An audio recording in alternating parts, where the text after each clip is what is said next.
Bit of an overview of our take on what these fields mean. We'll talk a little bit about our own personal lives, our own journeys to where we are today. And then lastly, we want to flip it and really talk about you and the things you can be doing now or what starting to look into if you want to consider one of these areas going forward. So every good presentation starts with black. No? Nobody? Huh? All right. Anybody seen Lego Batman? Not the Lego Batman. All right, cool. Every good movie starts with black, so we got to start the presentation with black. So we're gonna turn it over and get started for you. So who here has a concept or idea on what engineering is? Okay, show me your hand if you think. You don't have to be, there's no right or wrong. I just want to know who thinks they know what engineering might be. You got 2.5. Okay, I guess the correct answer is that's why we're here. So here's a super long definition.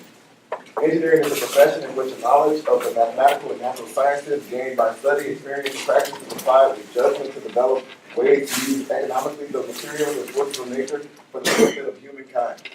What does all that mean? I don't really know. But the people that said that, the Accreditation Board for Engineering Technology, those are the people that basically certify universities' engineering programs. So if you go to I see at UNC, they have an engineering program. If you go to UT, if you go to UT Dallas, if you go to Georgia Tech, if you go to MIT, if you go to any school, these are the people that say their engineering school is okay and your degree is worth the paper it's printed on.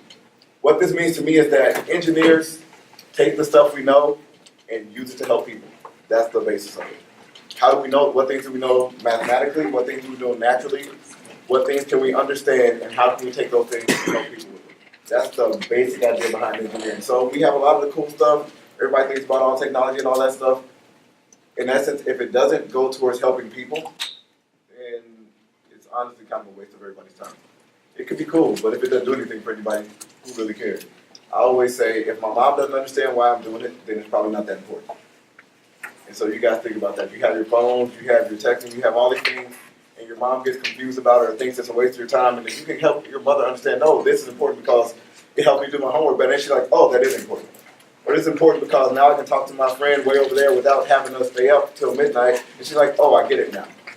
If your grandmother can say, oh, well, now I can see my grandkids or I can talk to my family without being in the same city, now they understand the value of technology. So FaceTime is only good because it allows people to connect that otherwise wouldn't have been able to connect. So that's how I want to think about engineering. It's using technology and the skills we gain to help people. So engineers basically see things and they say why or why not. So we have all this stuff way, way, way back in time. There used to be like ink pens. They used pens. They actually had the ink separate. And then you had to like use a suction to pull the ink into the pen and then you could write. And somebody was like, that is a waste of my time. I don't have time to do that. I really got to write a lot of letters. And I don't want to get the ink out of some bottle on the side. So they figured out a way to put the ink inside the pen, and that's what we're all familiar with today. And then some things are just like, people are like, hey, why not? So this is by Levi's. Levi's and Google came together and made this jacket with thread that's basically like a touchscreen. So somebody can be riding their bike in New York, delivering packages, and change their track on their phone by touching their sleeve. Or answer their phone by touching their sleeve. So they don't have to stop, get off their bike in the middle of traffic and pull out their phone. They can just swipe on their sleeve and say, hey, who is it? So again, we're doing things to help people. Tesla, when he said, hey, why should cars use gas and pollute the earth? We can do better. Let's make electric cars so that it can be really cool and fast and silent and not pollute. Some of you may have seen these really old, terrible phones in a drawer somewhere. And the people at Apple said, these phones are terrible. I don't want to have to carry around this giant brick of a phone and push all these buttons. I want something nice and pretty. And then the people at Apple also said, but hey, I'm tired of pulling that phone out of my pocket. So could you please put on this watch for me? And so they made a watch. Because again, I don't want to have to say, when I'm getting a call, who is it? I want to say, oh, it's not important, and continue to present to you guys. And then some people even said, well, that's all cool, but I don't want it to look like I'm a person with a ton of technology on. So they developed this really nice pendant, which, I mean, it's nicer than anything I own. But it can also track your steps, track your sleep patterns, and all the things a Fitbit can do, only in a very pretty package. So kind of what Teresa pointed out is that engineering can be applied in so many different ways and in so many different areas. And so I just wanted to highlight a few areas here. You can read through all the different domains that are listed here, but if you think about whatever it is you're interested in, let's talk a little bit. So just throw out some things that you're interested in, things that you like to do, things that you enjoy. Anybody? Video games. Don't think too hard. Anything. Come on. Help others. Help others, okay. Sports, anybody play sports? Okay, well, that's. Anybody like computers? Alright, what Video else? games? Video games? Anybody like environmental stuff? I want to recycle, save the planet, type of Anybody want to thing? dance? Yeah. Any dancers? I saw somebody wearing a dress made out of newspaper. Anybody like making newspaper dresses? I can't do that. The point is, engineering skills learned to pursue that can be applied in different areas. If some people like, I want to be an astronaut when I grow up. Go be an aerospace engineer. I want to save the environment. Go into environmental engineering. I want to be a doctor or help in the medical profession. There's biomedical engineering. There's architecture. There's information technology, which is the area I'm in. So many different ways you can apply engineering to things that you enjoy. And as we pointed out earlier, it's really about the betterment, improving mankind, improving our lives, doing things that can help us to continue to be efficient and impact the world. Alright, so I'm going to tell you guys a little bit about me. My name is Terrell. I went to school for entirely too long and got a PhD in electrical engineering. Not entirely too long, that means entirely. Alright, who was born? All of you were born in like 2000, right? So yeah, sadly, I went to school, I went to college before any of you were alive. And then I stayed there your whole lives, pretty much. So when you think, what was I doing on my 8th birthday? You were like, I was having a party, you say Terrell was in school. And then you say, what was I doing when I started high school? It was like I was really nervous and Terrell was in school. And then pretty much when I was born and my mom picked me up and she's like, yay, my baby, where's Terrell? He's in school. That pretty much, so your life, my life was school while your life had been going on. So I'm from Chicago. A city in the Midwest, best city in the whole wide world, something like that. They're correct. So this kind of Chicago flags mixed with the skyline. Born there, raised there, most of my family's still there. Throughout high school and my academic career, so when I was about 30, the things I liked a lot were math, not this complex, but I like math. I played saxophone, I was in a band, so I had anybody in the band? Any sax player? Well, then it doesn't matter. Trombone is better. So that's okay. So I was in a band. I enjoyed math, and then one of my favorite pastimes, I guess you could say, would be video games. It was up in that corner. So Mario and Mario's still around. So Mario and all his friends and Zelda and everything. I was just playing games. If I wasn't doing schoolwork, I was probably playing a video game with my friends. That's where me and my friends spent most of our time. Once I graduated high school, I went north and east to MIT, which is in the Boston area. So it's a school that's well known for engineering. A lot of people told me, hey, you'd be good at engineering. So I said when I was looking for schools, well, who else is good at engineering? And I found that place and they were kind enough to let me come. Once I left there, worked at Motorola, which some of you may have heard of. That's a company that used to do cell phones and stuff, and now they kind of don't do much. They still make the phone, but they don't do as much as they used to do. Spent some time at Texas Instruments. Hopefully everybody's heard of them since they're kind of local and they make those kinds of things everybody likes. And then while I was working, like I mentioned to you guys, I said, I just don't know enough. So I went back to school. So I went to UT Dallas, and that's where I did my master's degree and my PhD. And after graduating from UT Dallas, I joined a local startup where we make safety devices to help parents keep their children safe. And I also teach a class at UT Dallas. So what do engineers do? A lot of you didn't know what engineering was, so I'll kind of walk you through what engineers do.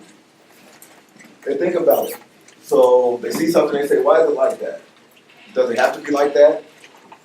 And they ask the why question a lot. So like when you were probably 3 or 4 years old, you annoyed your parents to know in asking that same question, why? Why? And they couldn't answer it because oftentimes the answer is there's no good reason why. It's just because that's how it is.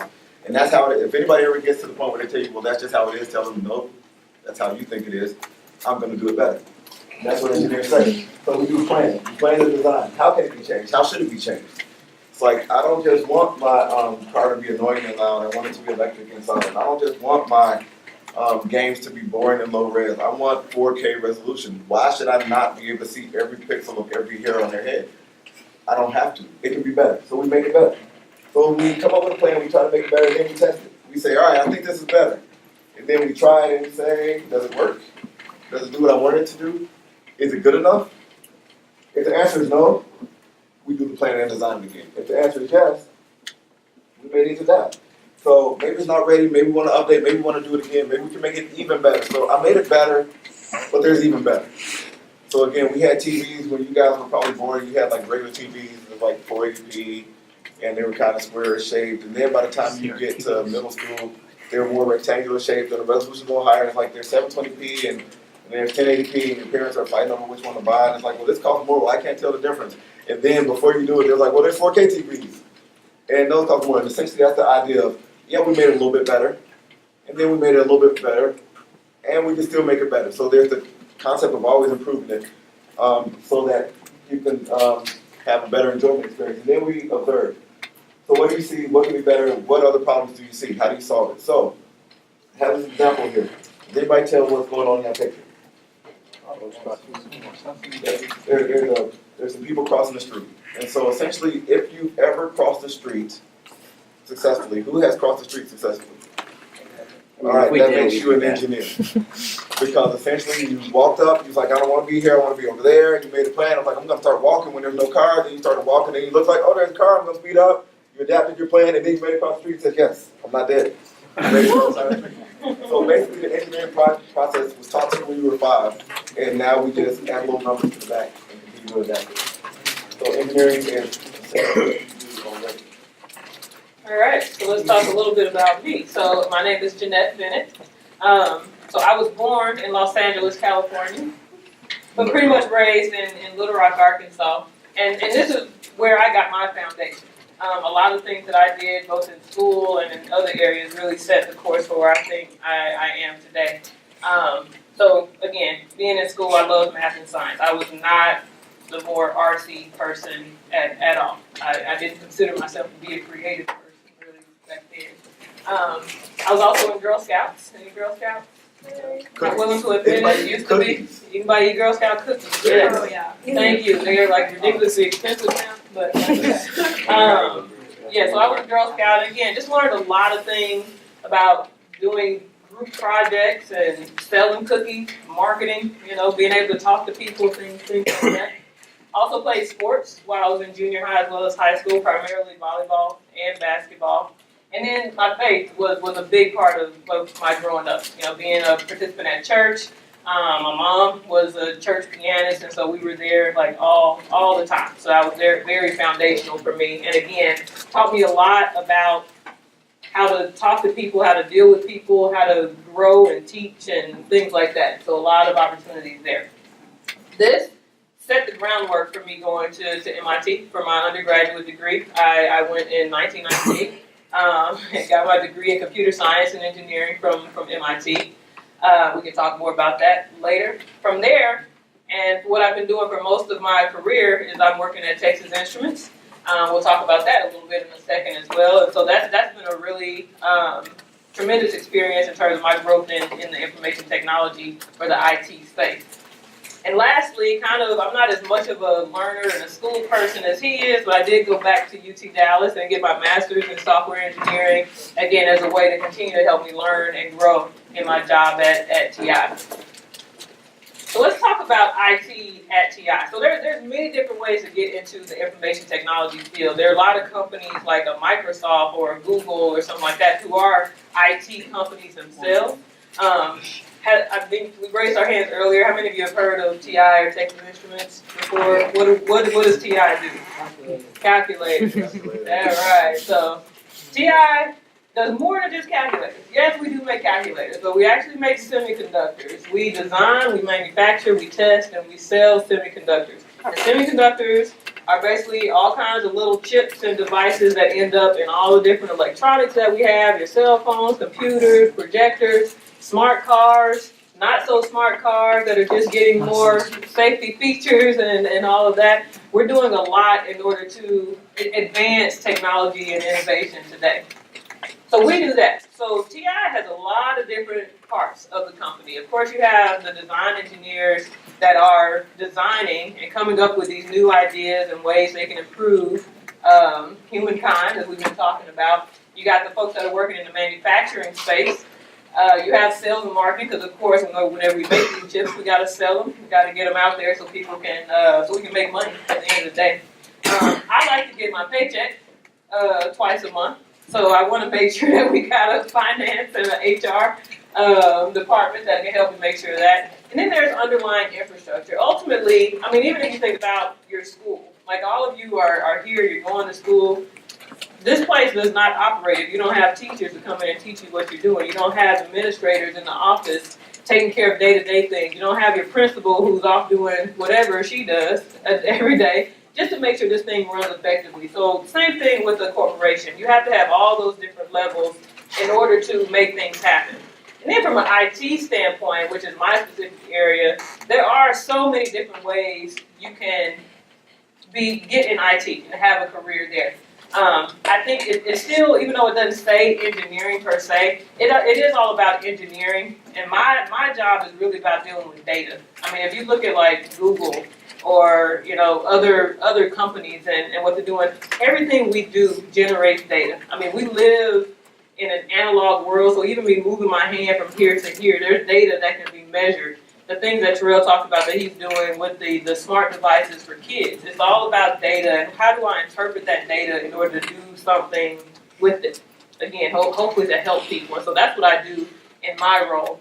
I listed a few different titles here, but a lot of these are just different spaces you can get into from an IT standpoint. And it's just those domains we talked earlier. What is it that you're interested in? I personally am a solution architect supporting our design and engineering space. And so a lot of what we do is how do we store, how do we retrieve, how do we send data, how do we interpret data that's being generated out of our design environment in order to help us make better semiconductors.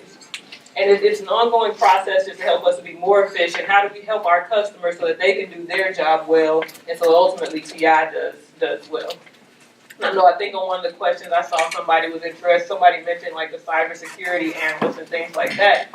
Again, a lot of it is based on understanding data and how to secure data. TI, as well as other companies, have proprietary information that they don't want their competitors learning about. And so from a security standpoint, you want to make sure that both internally and externally that the bad guys, whoever they are, aren't getting to that information. And so how do I understand how data works so I can protect it and secure it appropriately? And so next, that's enough about us.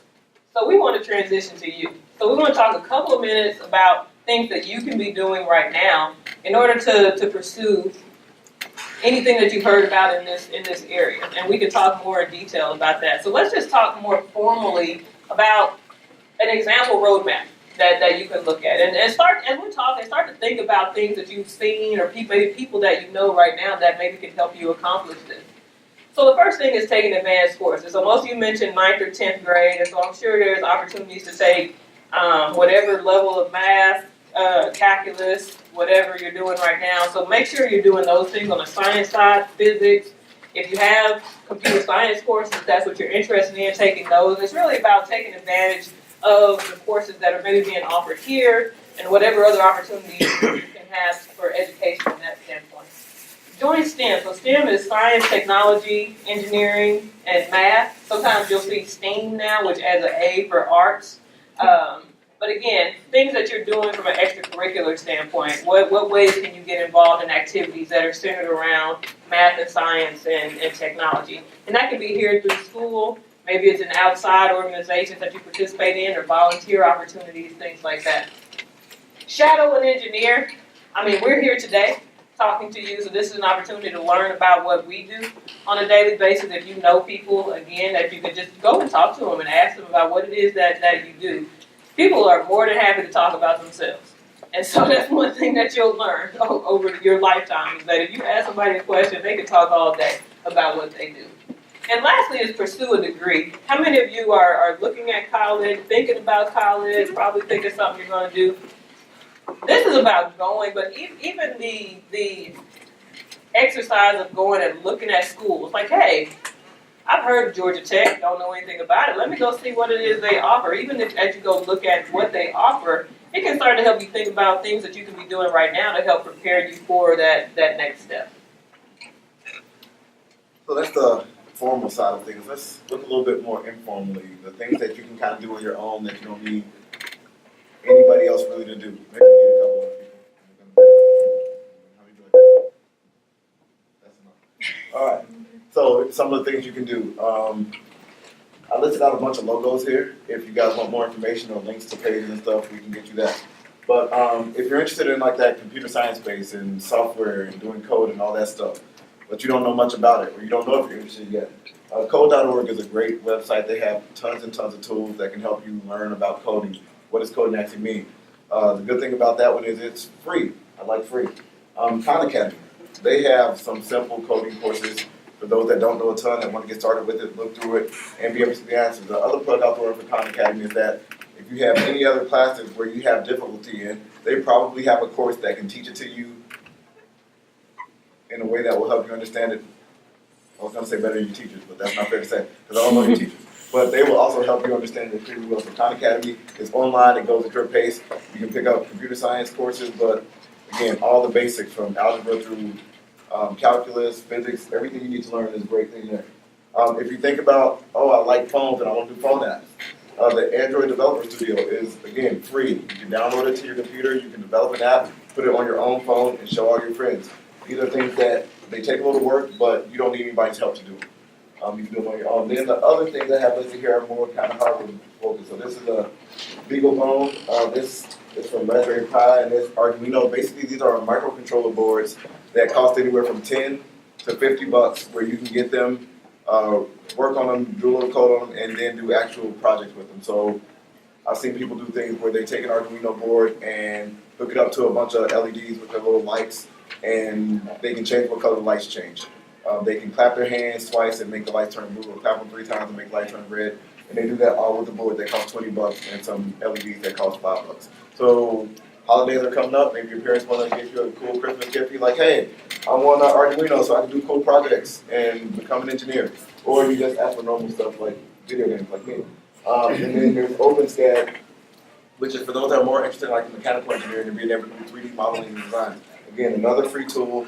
You download it and you can create your own 3D models for things. So you say, I want to design the best box ever. This is the software you would use to design the best box ever.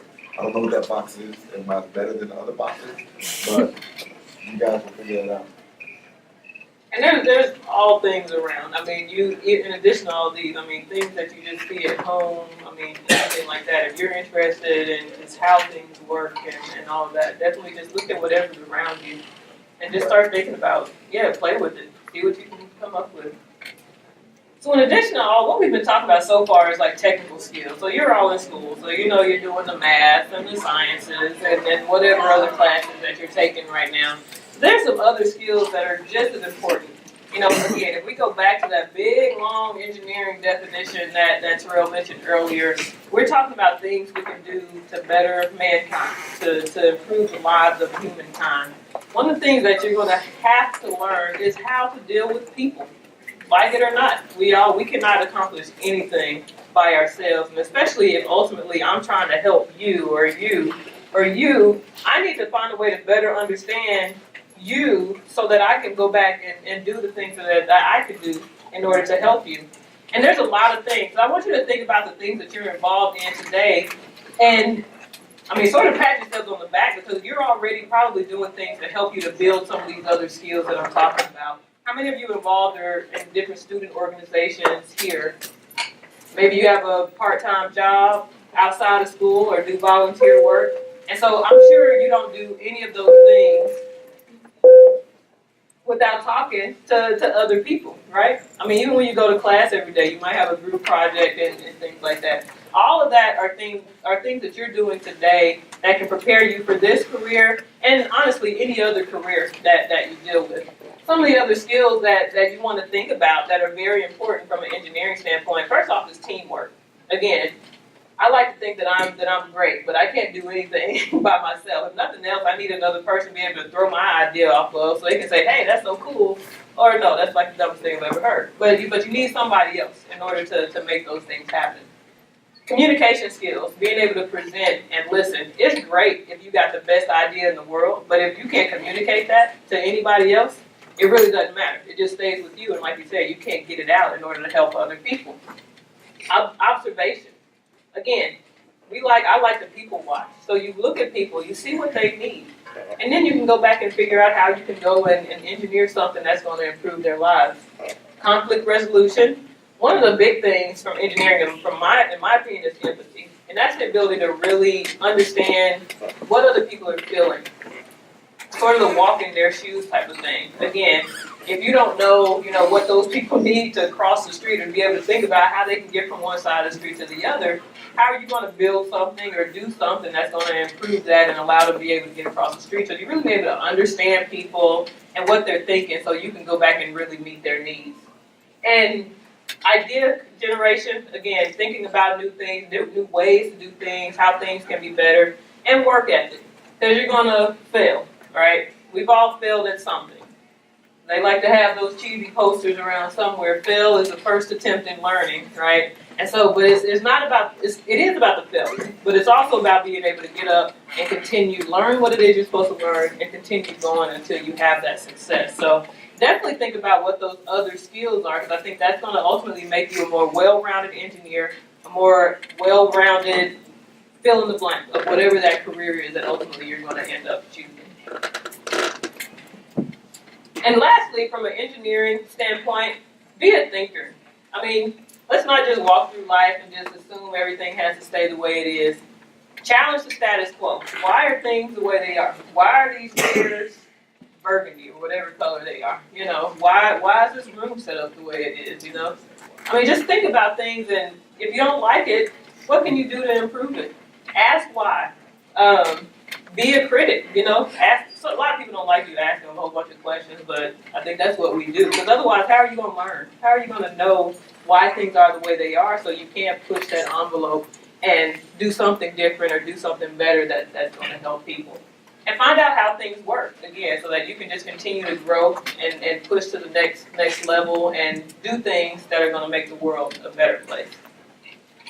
All right, so do you all have any questions? Do you have at least one?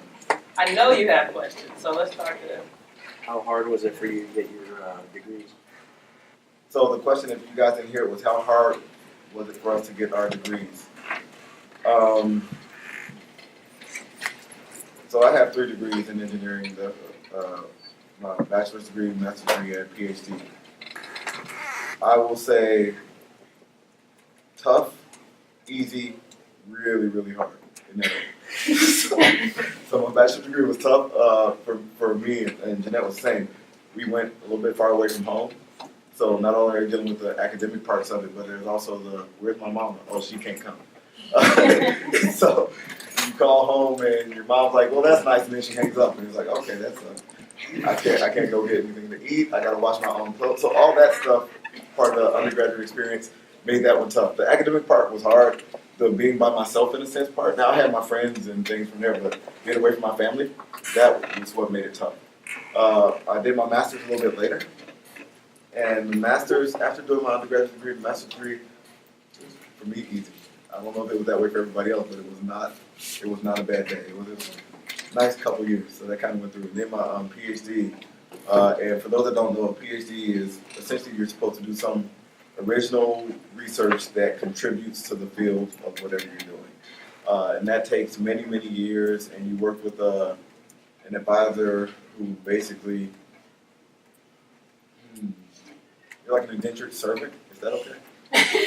Because you get a stipend, so so you can't say you're working for free, but it might as well be free. And then basically, you got to do what they say or else. And so it's a pretty imbalanced situation, but so that one was very, very difficult, but I'm glad to be done. You had a question over here? What was biochemical engineering? Biochemical.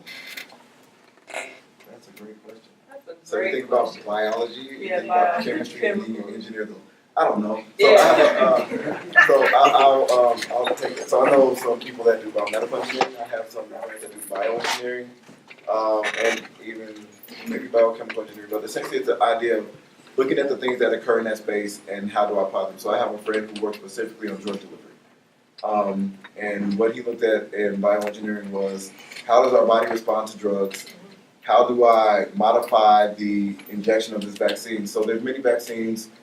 I don't know if you're all aware that you have to get multiple doses. So you go here and then 3 months later you go back and you get another one. And then you go back and get the third one. And you probably did that when you were too young to remember, but then you're vaccinated for life. So he was working specifically with African nations where you're not going to get people to come back 3 times. It's like, I see the doctor once in my life, maybe, and otherwise I just catch malaria and die. So he literally, I wish that were a joke, but it's literally true. So he worked on specifically a vaccine that essentially had a time release. So it did the 3 and 6 month out releases from a single injection. And so that's what the biochemistry was. He looked at how the body works, what chemicals work within the body and how they respond, and how do I design something that will essentially release the medicine at the right times in the future. So this person that's only ever going to get this one shot still gets the vaccination from this disease.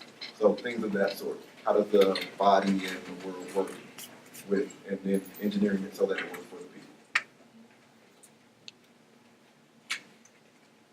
Anybody else?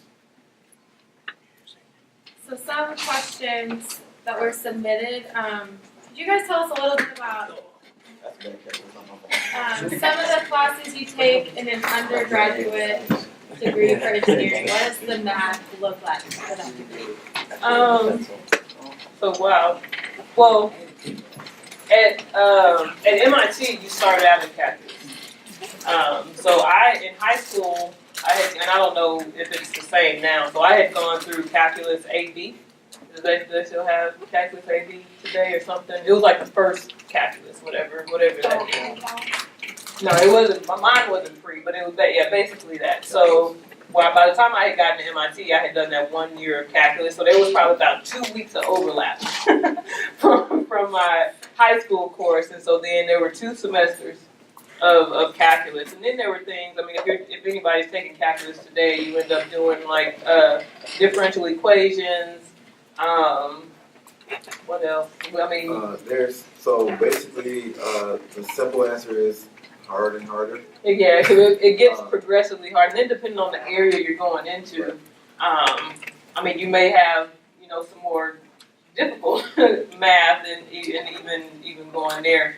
Me going into more of the software side as I started to get into my degree, you start taking more of like the algorithms courses, more data related courses, which all still incorporate math in some way, but you can start to get more specific into what information you need for your degree. And one thing I'll just kind of throw out there, you guys, especially since you're so young, math courses, especially as you go through degrees, but even as you go through high school, are different from just about every other discipline you'll face. So you can take English, you'll take your sciences. The difference is math is the only one that always builds on itself. So if you don't understand algebra, you are going to have extreme difficulty when you're doing trigonometry. If you cannot do algebra and trigonometry, then calculus is a non-starter. If you want to do differential equations, which she mentioned, and you don't understand calculus, then you might as well stop that day. Whereas science, I can take biology, and then if I fail that completely, I can still take chemistry and do okay. So in English, you learn all these grammar rules, but you speak most days, so you get a lot of practice with it. So it's not as big a deal where if I don't do great in English, I still can read a book, so I'm okay the next time I take an English class.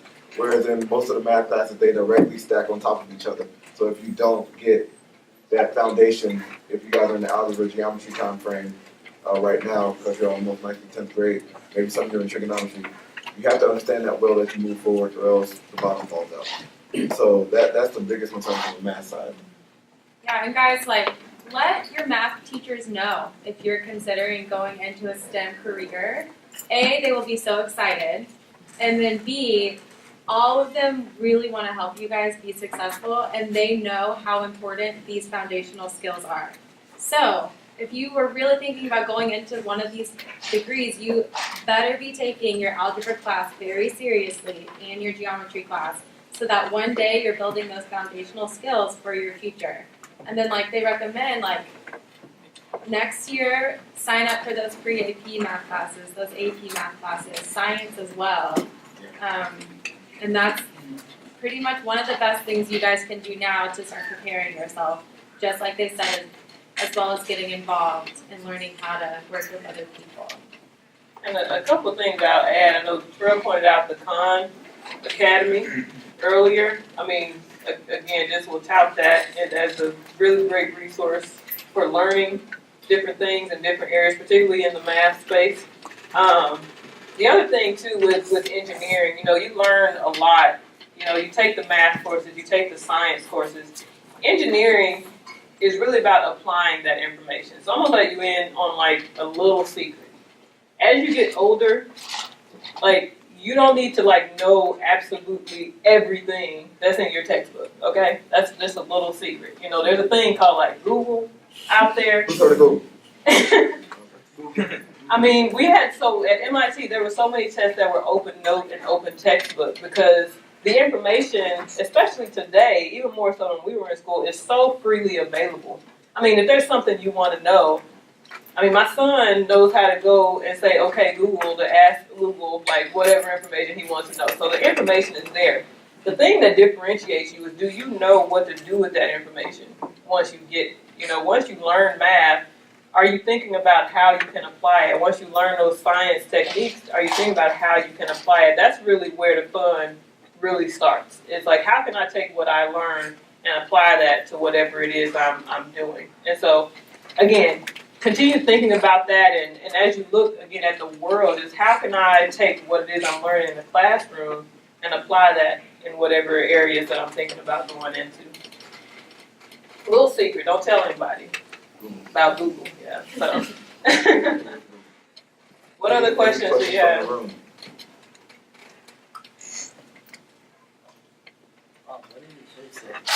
All right. This may be the prize of the day. You wonder how we're gonna give away that prize. Okay. So, obviously you can't win it because you don't know the answer. You asked the question. We have this amazing bag from Texas Instruments. Wow. If anybody can tell me what my shirt says, or the first person, you will win this bag. It's a formula. It is a See form. your hand. Does it involve energy? The E? Okay, that's not it yet. You're thinking. It does involve energy. No, that's not it.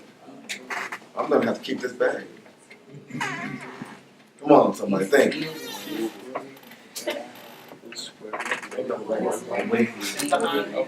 All right, you guys keep thinking about that. We'll take a new question, and whoever has the answer first, just come up here, whisper in my ear, and I'll tell you if you're playing. All right, but any other questions? That's a great question. I don't know what the policy is of using the phone. I mean, what you just told Google. I did just tell you. So- With us, Google's completely fine. With your classes, you want to double check that. Do not plagiarize. Always cite your sources. So I know I saw like the questions that were prepared beforehand. There was a lot on there. So what other questions do you have? In what ways can coding be applied to these different types of engineers? That's up. I'm sorry, you saying what ways can coding? Yeah. You know, I mean, so software like rules the world right now. I mean, there's nothing that you do. I mean, even if you're in like an electrical engineering space, I mean, there's software that's driving things. If you're in robotics, you're writing the software in order to make things move or things do whatever it is that you're doing. who's heard the new things like machine learning? Has anybody heard about machine learning? If you haven't, look it up. It's really interesting. Artificial intelligence. Those are the ideas, the concepts around helping computers to do stuff that people normally do. So when you do like a Google search, or you do an image search, or you do things like that, you use the machine learning techniques to say, hey, the computer can tell me that that's a cat, or that's a dog, or this is the thing you're looking for. Instead of a person having to figure it out, you teach the computers how to do that. All that is software based. Your phone is running on software. Every app on your phone is built from code and software. So anything that's trying to make, like all the smart stuff you see today, I mean, you got it on kitchen appliances and cars and all that. Again, there's software behind there, like you said, that's helping to drive those actions up to there. I need to got catch two the ex- bus to Maine. Yeah, I got two excited hands. Everybody can get a pencil, if there's many are left. Yeah, so if you want a pencil, come grab a pencil. His hand went up first, but I told you the rule was to come whisper in my ear.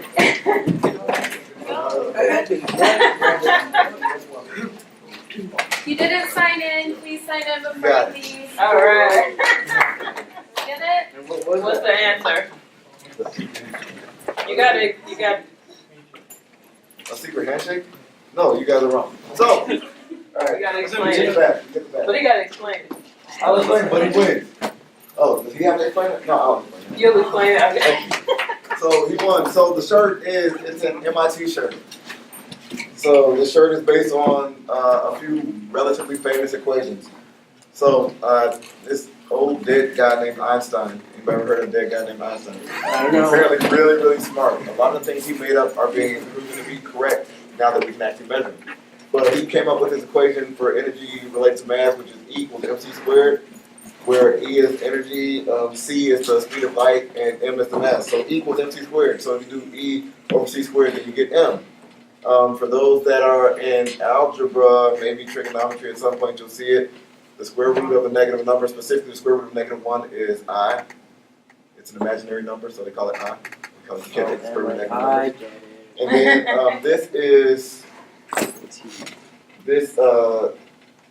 this equation is a equation for chemistry. Anybody taking chemistry? Yeah? So the equation is PV equals nRT. It is the inert gas law. Basically, it tells you that as the volume of gas changes, the temperature changes, or as the temperature changes, the volume changes. The way to think about this is when it gets cold outside, the tires on your car get lower because temperature goes down, the pressure goes down. When it gets warmer, it gets hotter. If you had a basketball, you left it outside one day, it was cold. This happens in Chicago all the time. Your ball is flat the next day. This law explains that. So PV over NR equals T. So MIT. Great question. Great Google job. But any other questions? And we're here, We got all day. yeah. Oh, well, you know. Any other questions, guys? The longer you stay in school, the less work you have to do later. So she's got to go back to work when she only got 2 degrees. I got 3. I can do it up pretty much high school. How much do you get paid by with a bachelor? With a bachelor's degree, it depends on the major, but typically, and the company, but I would say on average right now, starting salary for a computer scientist or software engineer, and even electrical engineers, you can be somewhere in the $65,000 to $75,000 per year range with a bachelor's degree. I think I saw, And it seems to be going up. yeah. Her hand, No. no? Did you have one over They there? get paid 65 to 75 with the bachelor's, and how much do you get paid with all 3 of them? Not enough is the real answer. It totally depends on what you choose to do. So again, I mentioned I teach at UT Dallas right now. I'll say it this way. All salaries for public employees at state universities are online. Take a look. You look at my name, you'll see how much I make. And that's Speaking true. of the equation on your t-shirt, what is the most complex equation that you've ever solved? That I've ever solved, Mm-hmm. I make it a point to never solve very complex equations. I keep it as simple as possible. So that's the other thing of engineering. Our job is to solve hard problems by finding the easiest version of that problem possible. So, for instance, some of you may have heard or seen some of the news about self-driving cars. Just 2 weeks ago, a Google spinoff called Waymo announced that they have self-driving taxis in the Phoenix area. And making a car drive by itself is really, really hard. So they didn't try to make a car drive by itself. They tried to make a car that can stay between lanes. And then they tried to make a car that can stop when it sees people. And then they tried to make a car that can figure out which should turn left or right. And then they tried to figure out how to make a car that could figure out what other cars are doing. I couldn't solve a car driving by itself. That is ridiculous. That's impossible. But all these 50 other problems we can do. So that's what you do. You don't solve the most complex equation ever. You find a model that simplifies that equation, and then you solve that and say, is it good enough? Yes. It's better than people? Send it out. So yeah, you don't solve complex problems. That's for mathematicians. So if you want to find people that have solved really complex equations, they're called mathematicians, engineers. Say, you guys solve that, we'll make an easy version of it, and we'll get something out of it. Is there a question? Anybody else? What Yeah. is one That what one's is one thing you don't like about your job? You know, the only thing I will say, and he works for a startup, partially too, so he works two places. With a startup, I mean, he basically only has a few people that he has to deal with. And I'm assuming that's much better. In a corporation, I think the biggest thing I don't like is sometimes, you know, we talk about knowing people and understanding people. Sometimes people get in the way of just having fun and doing what you know is the right thing. Because ultimately, when you're in this big corporation, I know he's trying to make money too with the startup, but I mean, they're already making money, so they want to keep making money. And, you know, what I don't like is when decisions get made that I don't feel are the best decisions. Because, I mean, at the end of the day, I'm trying to do my job so I can help my customers, whoever that customer is. But, you know, if somebody's making a decision and it's to the detriment of what my customers need, then that's a problem for me. And I didn't go into economics or finance or anything like that, so I know there's reasons why you make decisions based off of money or other things. But, you know, at the end of the day, I like the technology. I like the feeling of that I help someone. And so when things happen where I can't do that are kind of outside of my control, then that's the piece that I don't like. And so usually, if you can minimize that, then it's a good thing. But that's just part of the bureaucracy that comes with working for a large company. And I'm not saying anything special about TI. I mean that's with any big company, even, you know, medium to big company that you're going to face. There's just politics involved. And for me,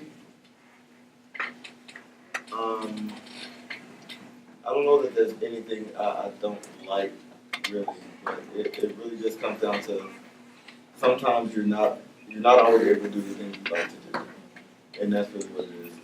When you go to college, so in high school, I'll kind of rewind. In high school, you're living at home. When you're at home, what mom says, what dad says are pretty much what goes. You can try to push back a little bit, but when it gets serious, they win every time. When you go to your class in high school, your teachers pretty much lay out what you're going to do, and you have to follow that path to graduate, or else you don't. When you go to college for the first time, you get the opportunity to say, this is what I want to do. There's 50 majors at this school. I get to pick the one I like most. And within that major, I get to pick the classes I like most. So you get to do what you want to do. And then you go get a job, and it's no longer up to you what you want to do. And so you kind of have to say, it's like, oh, I think it would be amazing if, so in the class I teach, it would be amazing if we did this class on, it doesn't even matter, fire, how to put out fires, whatever you want to do. And then they say, well, that's not part of the curriculum. You can't teach that.